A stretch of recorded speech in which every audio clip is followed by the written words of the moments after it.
another example. This is in tutorials, which Lillian's group started years ago, set up a great model for us. We have developed some of our own. Some of them are based on hers, including the one that I'm going to show you. So in this case, it's a ticker tape experiment. It's an experiment about velocity, a lesson about velocity. Students are going to talk about instantaneous speed. A paper tape is made by attaching a Pasco card to a long strip of paper, which is pulled through this tapper, which taps 6 times a second, and it's got carbon paper, if anybody remembers what carbon paper is, and it makes dots on the tape. And the faster the tape is going, the further the dots are going to be. And so the students are given 4 tapes containing 6 dots and asked which tape took the longest time. And let's listen to what they have to say. Obviously, success has to generate the more closely spaced dots. How does one tape generate only short segments compared to the time to generate a long segment?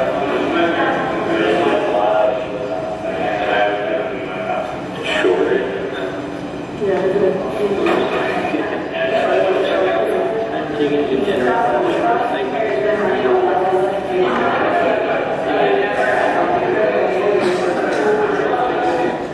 It takes less time to generate a short description than a long. I would assume. I don't really know about big ones. That's a nice one, because it's kind of a trick question, right? Why would I ask you how long it takes if they're all going to take the same, if they're going to be different, but it all takes the same time? Because there are 6 dots on it, it takes the same amount. And what you see is they're not thinking about the mechanism at all. They're relying on a primitive, shorter is shorter, and in fact, in this last one, the student is kind of tossing up, saying, I'm actually rejecting needing to think about this. So what's happened is, now let's see what happens a few minutes later.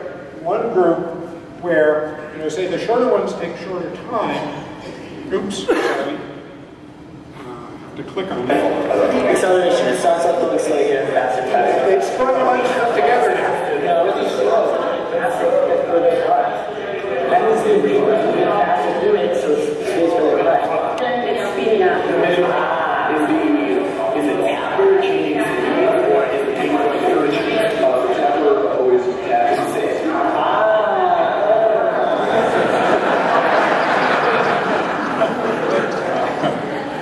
I thank Brian and Frank for these video clips, which are terrific. So what's happened when the students first looked at this, they gave a common reasoning: more is more, or less is less. And basically, they framed the task as answer making. That they assumed the answer could be found directly and did not require them to think about the mechanism.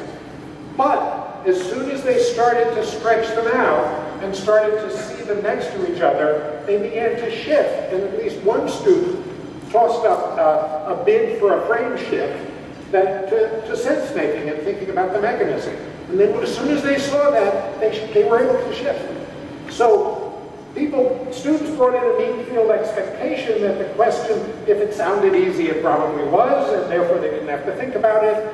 But that cueing the proper next steps were able to get them to shift the frame and move into a more sense-making framework. Here's the third one. Do I have time for this? Yes. So this comes from our current work on creating a new course for biology students that includes an assumption they've had some chemistry and biology already. And so one of the examples that's very important is, where does energy come from in an exothermic chemical reaction?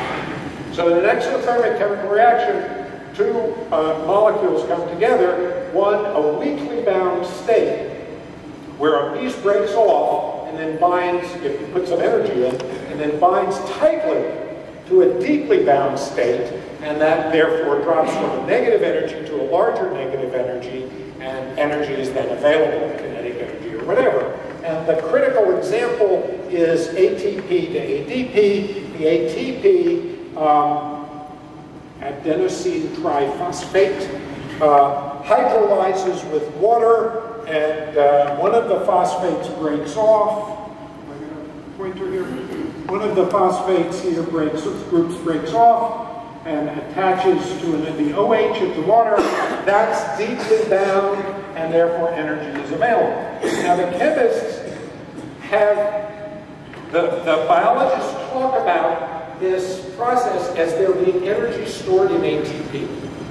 The chemists are upset about this because the energy is not stored in ATP. The students then talk about the molecule as if it was a spring, a metastable state, where there's a spring, squeezed with a little thing, you flick it and it pops out. And the chemists say, no, the reaction, you have to go through the reaction and drop down to this lower state. So this is a question from chemistry education research. It's referred to as a high energy bond, and the answer is supposed to be these two, the bond is weak, and a small quantity of energy is required to break the bond, but breaking the bond does not release energy. Now what Galley found in his chemistry students, and what we found in a small class of physics students, was our students did a little better than the chemistry students on the correct answers, but almost everybody was getting C also, that breaking the bond, so it's kind of contradictory. Why do they say that? Well, immediately after this was given on a quiz, we did an interview with a bunch of students as part of the research. And so here's what one of the students said. I put that when the bond's broken, energy is released, even though I know, I really think about it, that you always need to put energy in to break a bond. Yeah, but I guess that's the difference between how a biologist is trained to think, like in a larger context, and how physicists just focused on sort of one little thing.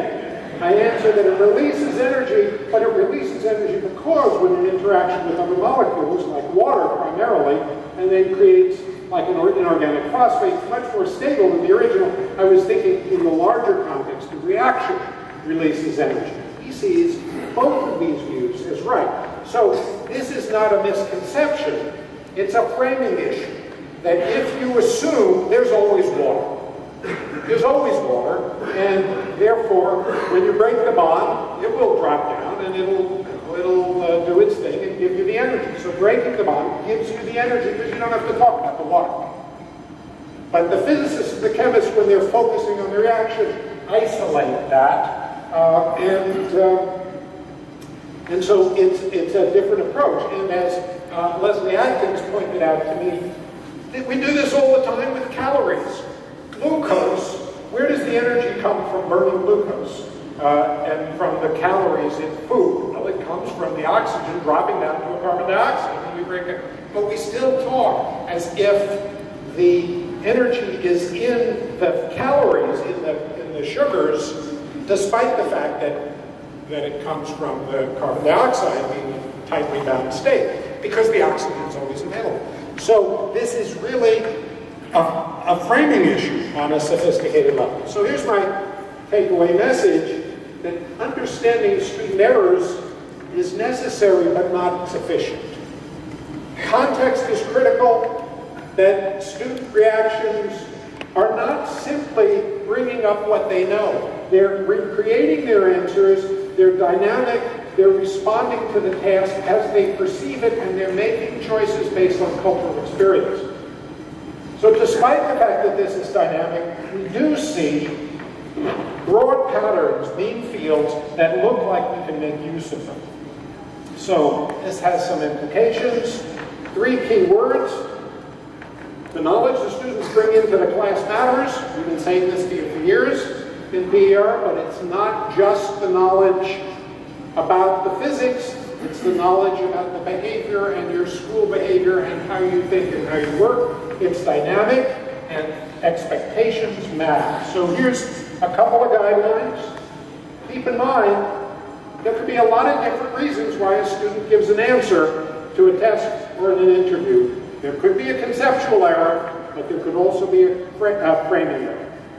We need to find out by getting more feedback from students, and we have to get beyond explain your reasoning, because explain your reasoning is often an ex post facto creation. So if you ask the students, well, why did you say the shorter tapes took shorter time? They might be able to come up with a physics reason that they think but that wasn't why they gave it. They would come up with that because you wanted that. So advice is, you need to get beyond thinking about correct answers and narrow, cued answers. This is not good proxy for deep learning, and we need to look to helping students build coherent thinking and not just the knowledge of physics, but how to access it and use it as well. Okay, that's my last content slide. This is an award lecture, so I get to thank people. So I want to thank, first of all, I want to thank my wife, who has been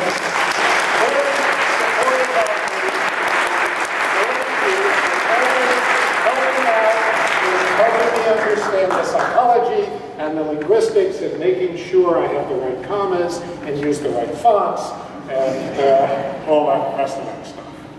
And then I want to thank teachers and mentors who have had a strong influence on me, who are no longer with us. I'm sorry they are not here. And finally, a lot of what I know in physics education comes to talking to lots of you people. And many thanks to all of you who have taught me so much about education. I had to stop at this point. I could have made a longer list. If your name's not on here, I'm sorry. But if I put more people on, I would have begun to violate Ginny's rules of fonts.